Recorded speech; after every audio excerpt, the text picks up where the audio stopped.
What's happening, you guys? This is Coach Joel, and this is the Icon Blueprint Facebook page where we talk about everything from how to get healthier through different techniques and also how to manage your day so that you can get the most out of it. I am joining you today, and it is absolutely beautiful outside. The smoke in Reno, Nevada has completely dissipated, and now we have this beautiful weather that's supposed to continue, it looks like, for the foreseeable future. And it's fall. It's fall, and it's supposed to be 87 degrees next week. Gotta love it. If you are joining in today, we're going to talk about something that surprisingly, and I guess not surprisingly, the more people I work with struggle with, which is sleep. It is shown that 1 out of 3 Americans doesn't get the recommended sleep, which is just 7 hours. On average, most people that I talk to get somewhere between 6 and 6.5, with others getting less throughout the week due to the fact that they have bouts of acute insomnia where they struggle either to fall asleep or they wake up around 1 to 3 o'clock and they have trouble going back to sleep. So we're going to dive into multiple different layers when it comes to your sleep and how to be able to actually reset your sleep, because what you're doing right now, 95% chance is probably not beneficial. And the only reason that I know this is because I work with so many different people, and we utilize a biometric measurement called the Whoop. Oh, and I'm pointing in, online. But if you're listening to this on the podcast, you're not going to be able to see that. But we utilize a wrist wearable called the Whoop, which measures your sleep, not only the length of your sleep, but also the quality of your sleep by measuring both light sleep, REM sleep, and slow wave sleep. So let's dive into, first and foremost, the sleep itself. We're going to talk time, and then we're going to talk quality, just so that we have a baseline before we actually get into the different tips of being able to get great sleep. Because some people have a lot more time in bed while other people have less, but sometimes the people with less are actually getting better sleep due to the fact of they have better sleep health. So let's first talk about sleep length, because that's where that study from the CDC comes from, is the actual time spent in bed or sleep. But that doesn't necessarily mean that your body repaired effectively. And there's a lot of different reasons in which the body may or may not have an effective rest or effective recovery night, which we'll dive into here in just a little bit. But the idea is, when it comes to sleep, it's what I usually require people to do to first start off with, is trying to get into bed for 7 hours, meaning that if you're going to, say, wake up, you're going to go to sleep at 11 and wake up at 6, that would be your 7 hours of sleep. Or go to bed at 10, wake up at 5, that would be 7 hours, not sleep, but actually in bed. That is the first great practice, is being able just to be able to get in bed. But this can also backfire a little bit as well, if we tend to get in bed and stay in bed and wrestle around. If we are in bed and it ends up being anywhere from 20 to 30 minutes where you find yourself very restless, then it's time to get out of bed and to be able to work on something that's going to get you sleepy or tired which again, we'll kind of dive into the different tips here in just a second. But the point here is to be able to try to be in bed for 7 hours. So now let's shift a little bit and talk about the quality. If we're able to be in bed for 7 hours and maybe it takes us 10 minutes to fall asleep, right? You would think, okay, so I get 6 hours and 50 minutes of sleep. Well, that's not necessarily how that works either. See, throughout the night, you're going to have periods in which you wake up that can equal up to an entire hour of lost sleep that you don't necessarily remember. Sometimes you do, right? You have to use the restroom and you get up, or you have a bad dream, or you're super sore and you're moving around in bed and it tweaks your shoulder, kind of zips you awake. But for the most part, you're not going to remember those times in which you are awake. Then we have light sleep. And I guess before I kind of get into the different cycles, is kind of explaining that when we go to sleep, we create a certain sleep rhythm, which means that we're going to start off with a light sleep. Then we're going to move into what's called REM, or rapid eye movement. And then we're going to move into some deep sleep, and then we're going to cycle back out of that. And we're going to go in kind of this cycle for about a 90-minute period. Around 70 to 90 minutes is usually one of those full cycles in which people will get through their sleep. And the differences between these sleep patterns through this cycle is that light sleep is going to be that very almost subconscious sleep. We're just falling asleep, or we're coming out of a deep sleep. We're not gaining too much out of that when it comes to a true recovery of the body. It is part of the stage which sets us up to be able to move into REM sleep, or rapid eye movement. And rapid eye movement, if we were going to break it down with the two deeper stages of sleep, which is REM and slow wave sleep, rapid eye movement is when, in the most simplistic terms, when your brain is recovering. So the balance and the chemistry of your brain is being worked on during rapid eye movement. This is also when we're going to have some dreams that pop up, is in that rapid eye movement, due to the fact that there's a lot going on in the brain in terms of that recovery aspect. Then it's going to move from REM into slow wave sleep. And in slow wave sleep, that is the recovery of the body. So this is when you're going to have the most human growth hormone that's going to be released or produced, which when you sleep, that's about 95% of your human growth hormone for the day happens when you are sleeping. So for everyone out there who's trying to make gains in their fitness, in lean muscle mass, if you're not getting enough sleep, you're missing out on a huge opportunity, in which that is when your body is going to build the most amount of muscle, both lean and strong. So those are the cycles, right, that we're trying to get, and that is the quality. If we're not getting a ton of REM sleep, then we might find ourselves waking up very groggy or foggy in our head due to the fact that we weren't spending enough time in terms of balancing the chemistry within the brain.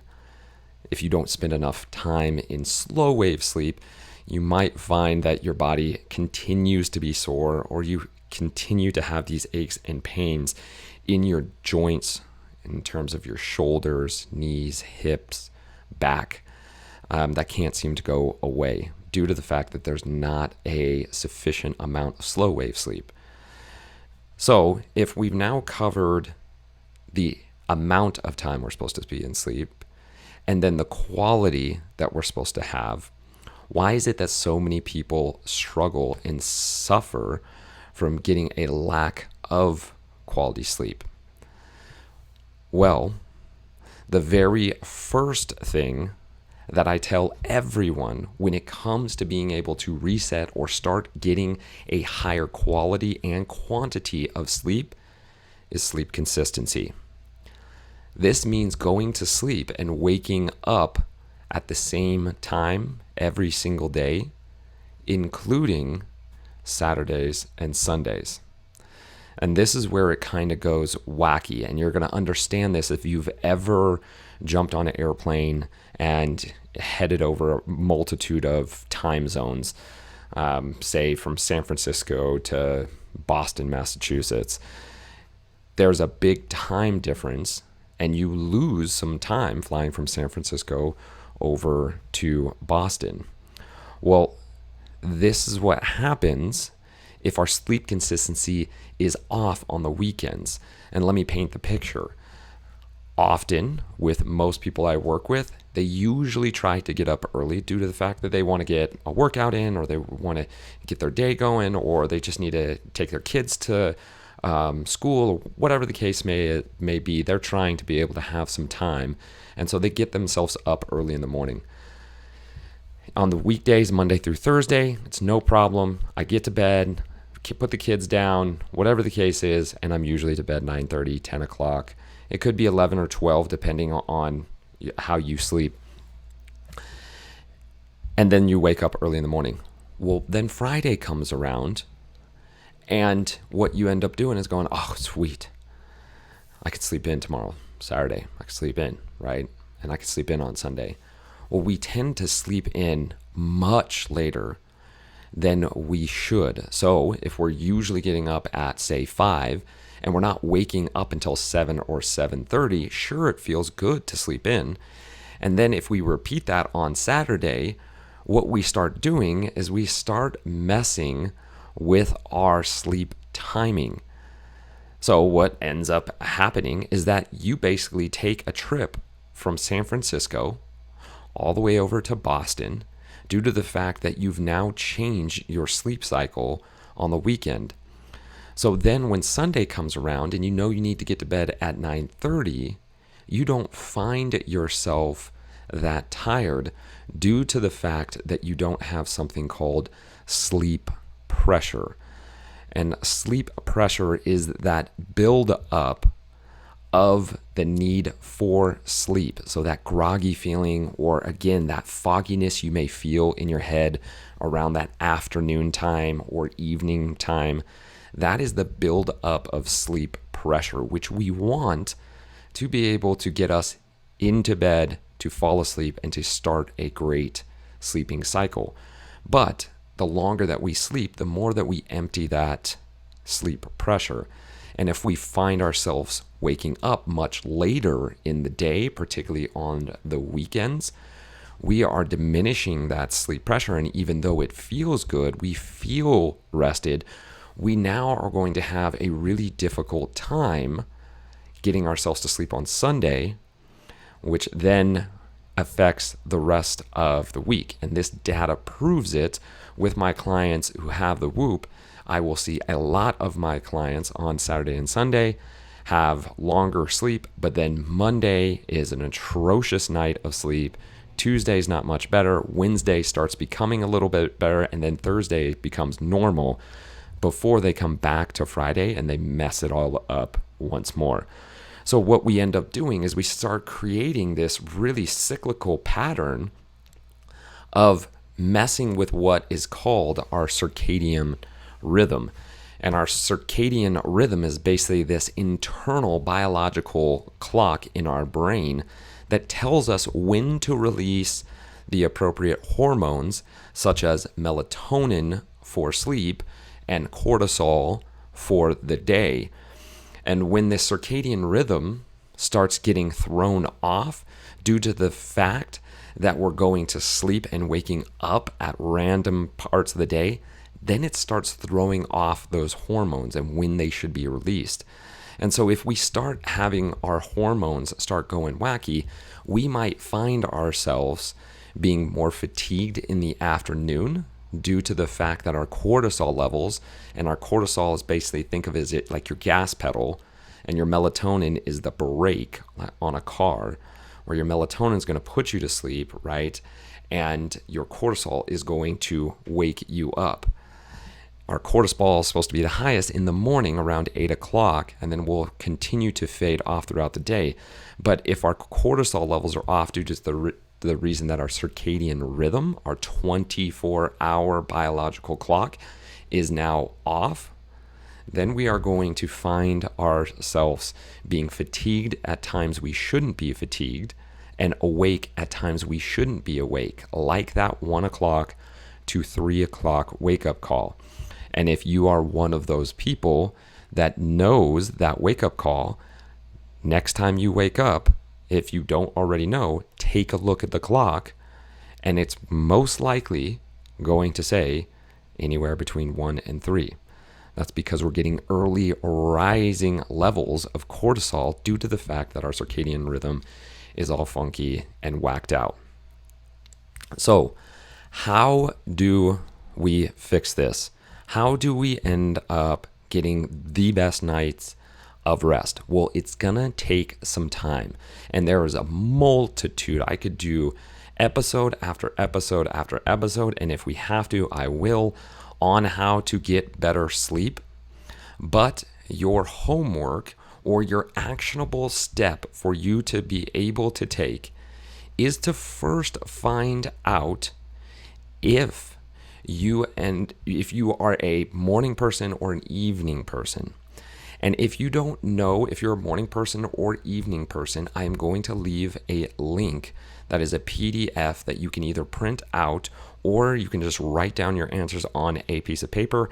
And it's going to tell you basically your genetic makeup of whether you are a morning or an evening person, because we are genetically predisposed to being either early or morning, with some of us being kind of in between. So the first thing is being able to recognize, am I a morning or am I an evening type of person? Then the next step is to be able to try to test that by not setting an alarm clock dependent on certain factors. Say it's a Saturday or Sunday, not setting a alarm clock and being able to see when you naturally wake up. When is just when the natural time that you wake up. And the best time to kind of do this is like a vacation, as long as you're not up all night long partying. But then we can kind of start figuring out, hey, and you guys already probably have a good idea. Hey, I start getting really tired at like 7:30 or 8 o'clock. Being able to know when that time is, and then start setting up your days, Monday through Sunday, to go to sleep at that time and to wake up still in the morning. Now, I know some people say like, hey, if I'm a morning person though, and we have like a dinner out, and we're going to see friends and we stay up later, what am I supposed to do? You still wake up early and then you try to take a nap later. If you can't take a nap later, that's fine as well. Why? Because then you will feel that sleep pressure and you will find yourself going back to sleep at the right time for you. Again, at least 7 hours in bed, the right time for you, and resetting that clock. If we allow ourselves 2 or even 3 days of messing with that circadian rhythm, then it's going to completely throw off that biological clock and you're going to find yourself really struggling to get to sleep. So, very first thing to do, figure out, are you a morning person or an evening person? Second thing, start getting yourself into bed at least 7 hours before your alarm is going to go off. Third, try to wake up even on the weekends at the same time. If you feel that you're not getting enough sleep, it's because you're not. And then guess what? You push that time to 7 hours and 30 minutes, then 7 hours and 45, and then 8 hours. The more you figure out how much sleep you actually need, the better you'll have that biological clock or that circadian rhythm. Okay? So that is your homework. That is one way, and the very first way in which we're going to be able to start resetting that circadian rhythm. I know it's going to be hard at first because you're going to feel tired, but remember that sleep pressure. We want that sleep pressure so that when we get into bed, we go straight to sleep. And then when we go to straight sleep, we're able to get into that normal sleep cycle of going through light, deep, and REM sleep and circling around like that. If we don't get into those right sleep cycles, into those 70 and 90-minute cycles, we're going to miss out on the quality of sleep, which is going to leave you tired and fatigued in the morning.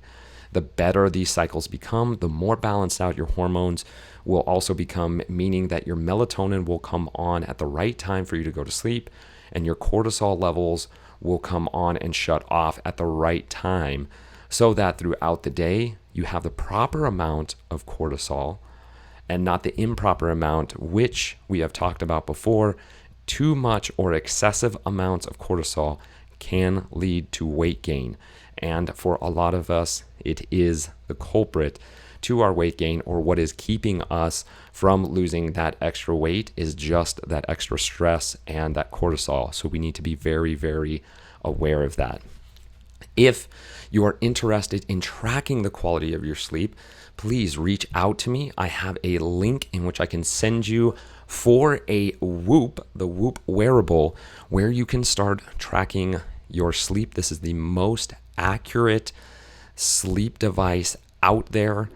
It is the best way to be able to find if you're getting the appropriate amount of sleep. Okay, that is it. I will put in that PDF in the link below. If you have questions, please reach out to me, joel@iconfitness.com, or you can reach me by heading to my website, www.iconfitness.com. If you are interested in taking a full dive into resetting your entire health and finding the life that you want to live, go ahead and book a clarity call on my website in which we can talk about my 12-week program, which is all about being able to create healthier bodies and happier lives by utilizing proven health techniques. So that is it for today. It was awesome hanging out with you guys. I went over just a little bit. If you guys are interested in talking more about sleep, please put it in the comments below. I will come back to sleep as many times as we need to so that you can start getting the best night of sleep that you can. All right, you guys, I appreciate you guys. If you guys need anything, you know where to reach out. All right, see ya.